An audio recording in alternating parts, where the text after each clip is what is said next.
Hi guys, as you might notice, this video is going to be slightly different than my previous parts. I'm going to have to do a voiceover for some of the parts, as I've come to edit the video I have realised that my audio is actually corrupt.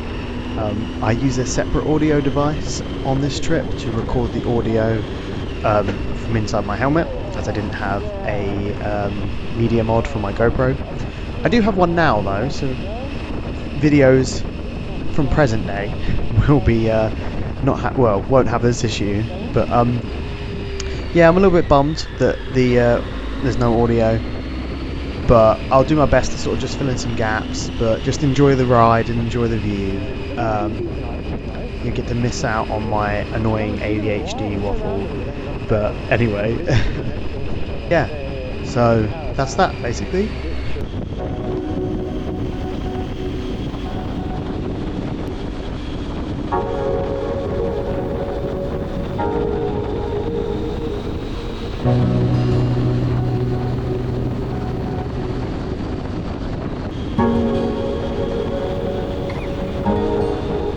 So the campsite I stayed at was really nice. I ended up getting there quite early because I left John O'Groats at I think like 2 o'clock or 3 o'clock maybe. So I ended up at the campsite about like 4, which is a lot earlier than I normally do. On the way into the campsite I saw there was a co-op. So after I'd set up camp I went back and got some beers and a few snacks and just chilled out at the campsite for the rest of the evening. It was pretty good.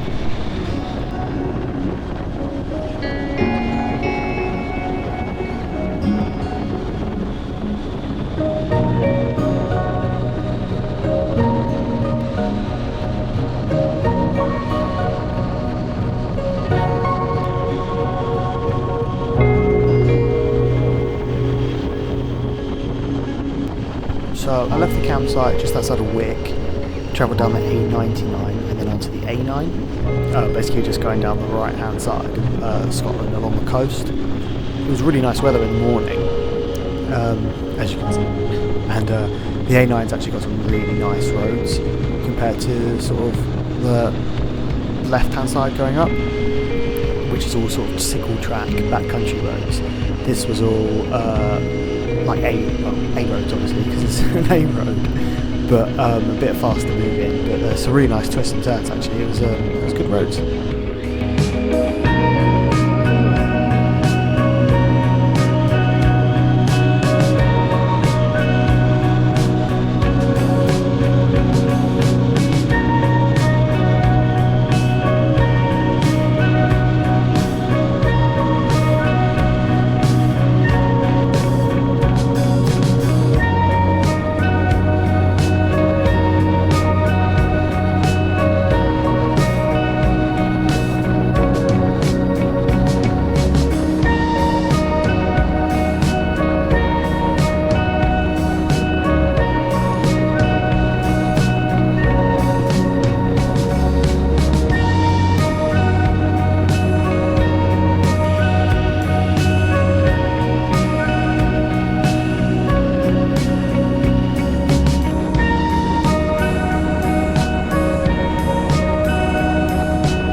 This day was another day where I didn't have tons of miles to go. I actually came past Inverness and ended up travelling past sort of the official North Coast 500 route down to Ben Nevis, where my last campsite was. So it was a little bit longer, but there wasn't much left in it, so I had more time to stop. I decided I was going to stop at a place called Dunrobin Castle, because that castle was actually on the route. There is loads of castles on the NC500 route, but I specifically wanted to stop at this one just because it was easy access.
So after leaving Dunrobin Castle, I pretty much just stayed on the A9 all the way down to Inverness, which is where the NC500 route would officially finish. But yeah, it was a really nice road all the way back, pretty much. There's a little bit more traffic the further I got south. And the weather did that thing where it just constantly kept changing its mind. One minute it was raining, the next minute it was really nice sunshine.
Once I got to Inverness, I ended up travelling down the side of Loch Ness, pretty much the exact same way that I came on the first day to get to my campsite at Loch Ness. I stopped at that little town where I saw the food festival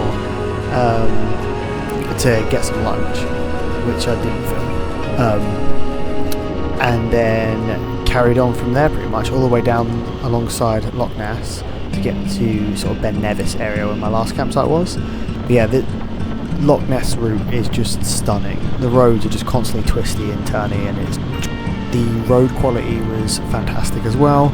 It's just a really nice road. I'm glad I got to do it twice, on the way to my campsite on the first day and on my last day as well. I'd love to go back there and just go up and down the side of Loch Ness a million times.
These views were absolutely stunning. I was blown away by how nice they were. There's so many sections of the whole route that were just absolutely jaw-dropping, but this was just so nice.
I finally arrived at my last campsite. It's just next to Glencoe. It's called Red Squirrel campsite, and it was by far the nicest campsite I've ever stayed at in my life. It was absolutely stunning. I wish that I'd had more than just one night here, and I'd got here a bit earlier and I could have relaxed a little bit more. I also had some friends who were staying literally down the road in their camper van, so I went and saw them for the evening and had dinner with those guys. So I didn't actually spend enough time at this campsite. I wish I did, because it was amazing. And I really just want to go back just to stay at this campsite.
So it's the next day.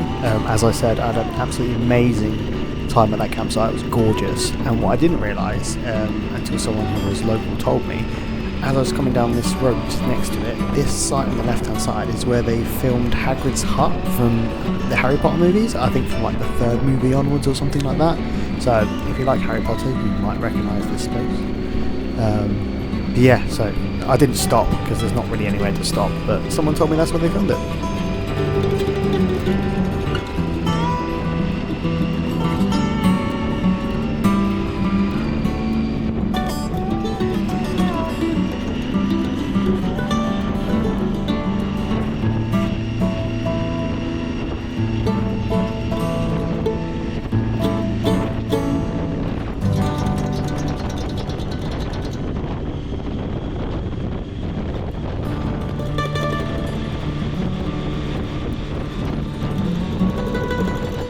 So I now had to travel about 500 miles home from Scotland down to my house in the deep south, which was another long trip. Most of it was motorway, but this section until I got to the motorway, getting out of Glencoe area down, was absolutely gorgeous. I mean, you can see how gorgeous it was. Yeah, lovely, great, loved it.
I was also told by somebody that this section of Scotland was where they filmed Skyfall, apparently. I don't know whether that's true or not, but that's what I was told. I'm not really into James Bond, so I couldn't tell you whether that was true or false.